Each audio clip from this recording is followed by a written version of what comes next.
Shelley's on. Catania, we're here at the Stadio Angelo Massimini, Emma Gates, David Frieden, Destination Culture. We're going to talk about the city itself, a little bit about the stadium, how to get here from abroad. Emma, how are you finding it so far? Your first time in Sicily? Yeah, it's been fantastic. Never been to Sicily, even though I've been coming to Italy for 20 years. First time here. So yeah, so far it's been fantastic. The weather's been nice, not too hot, not too cold, just perfect. It's mid-March, so Yeah. Serie C Sunday here. It's an early kickoff. It's a 12:30 kickoff.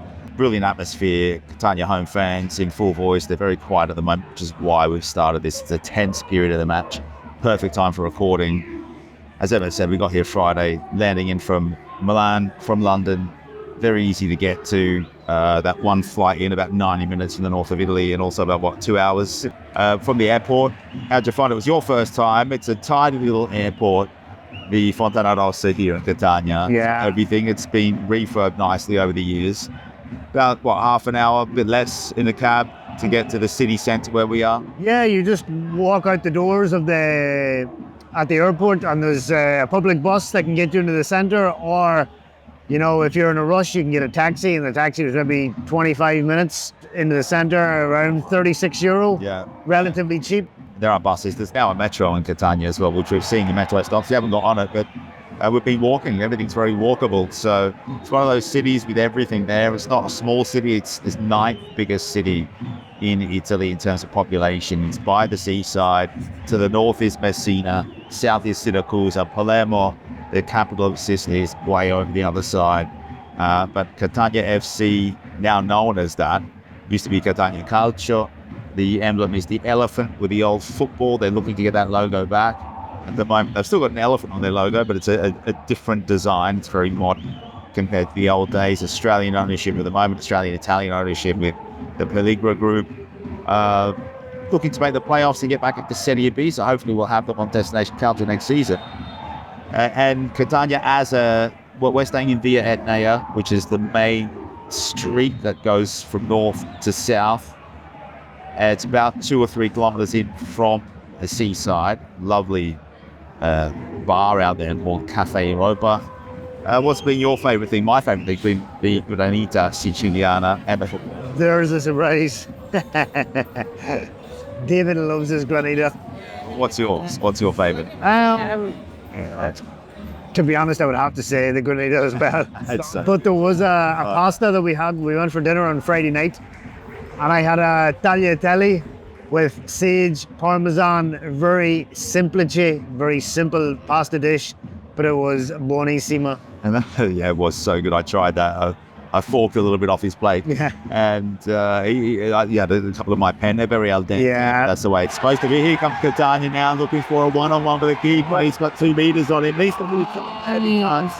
The keeper makes the intervention. That was a bad Punch was too heavy there, David. Anyway, let's get back to the city. Everyone's got their hands on their head here. Catania should have scored in the first half, and now in the second half. But it's a very vibrant atmosphere. Yeah. Not just here at the stadium, but also in the city itself. Like the little bars, the little side streets, Yeah. a few controversial names of businesses, we'll say. The English language has been butchered, I would say, in Catania. We do like to take photos of the bad copywriting, some of the Italian business names. There was one called Lady Bar. Lady Bar. No ladies there. I can tell. Easy bet. Easy break. Easy break. Planet Win. Planet Win.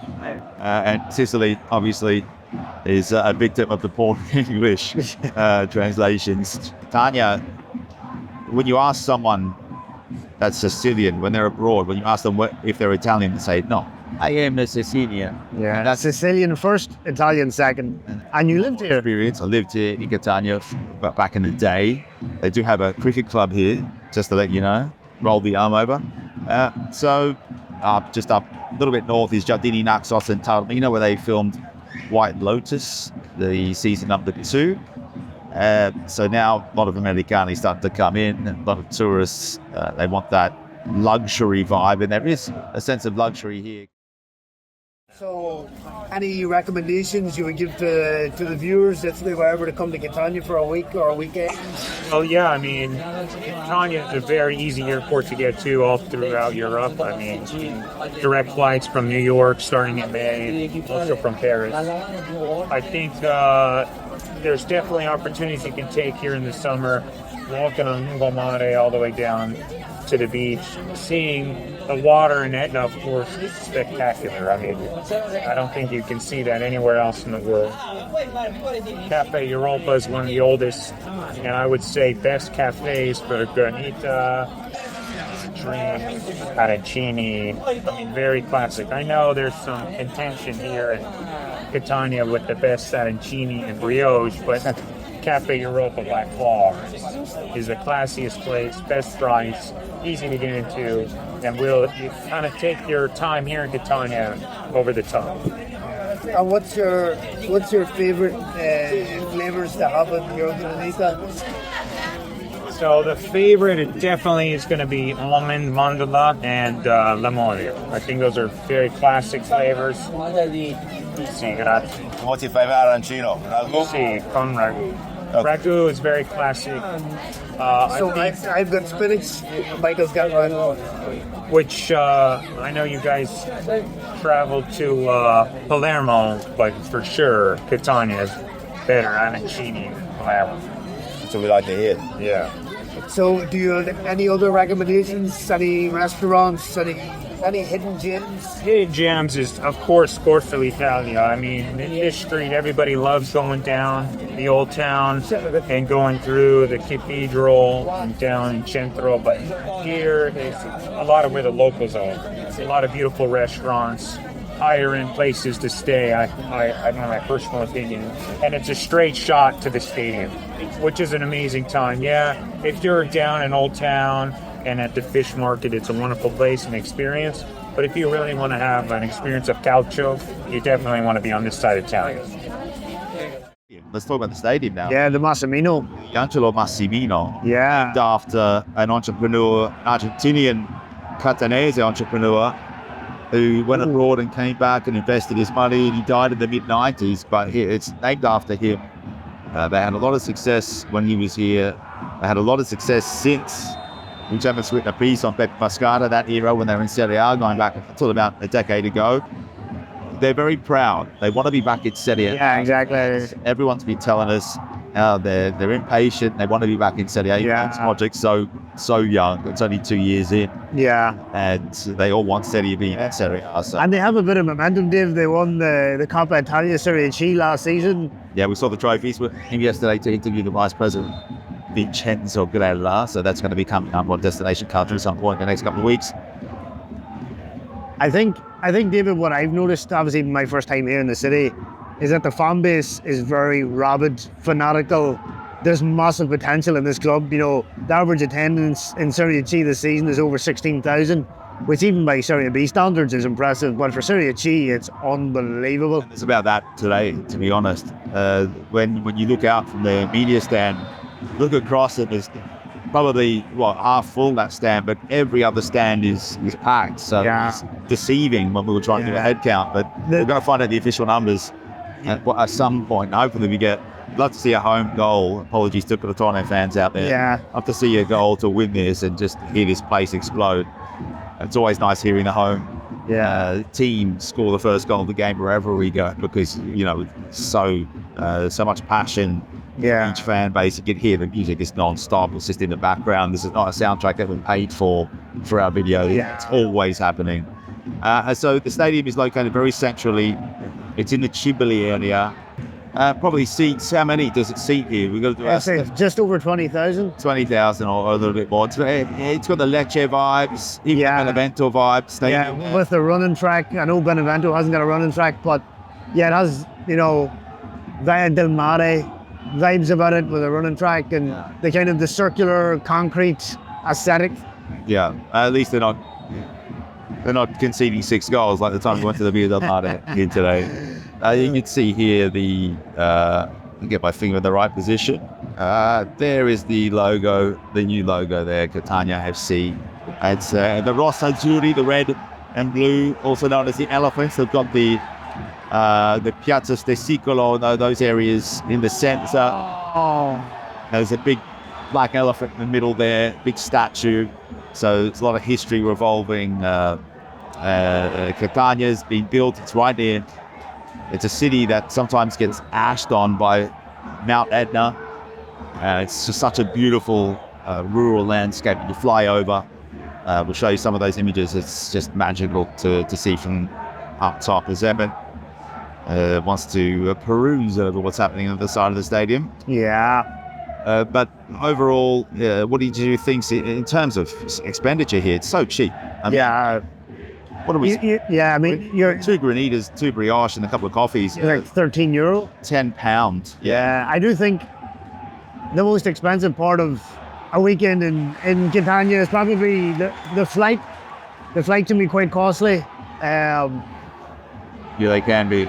But I guess the only issue was getting direct flights. Only go on specific days Yeah. out of England. yeah, But if you're already in Italy, Yeah, it's quite exactly. easy. but I mean, once you're here, everything is very cheap, like Very. very reasonable. And our accommodation's probably averaging about €100 a night. That's a Yeah. 2-bedroom apartment right in the middle of the city. It's Airbnb, and Yeah, that's what we love to do is try, and whenever we spend money on the road, we try and give it to private owners of houses, not just hotels, and spread the love. And that's exactly how we try and travel, exactly how you would if you're a fan. But we are fans of the game, so we do it.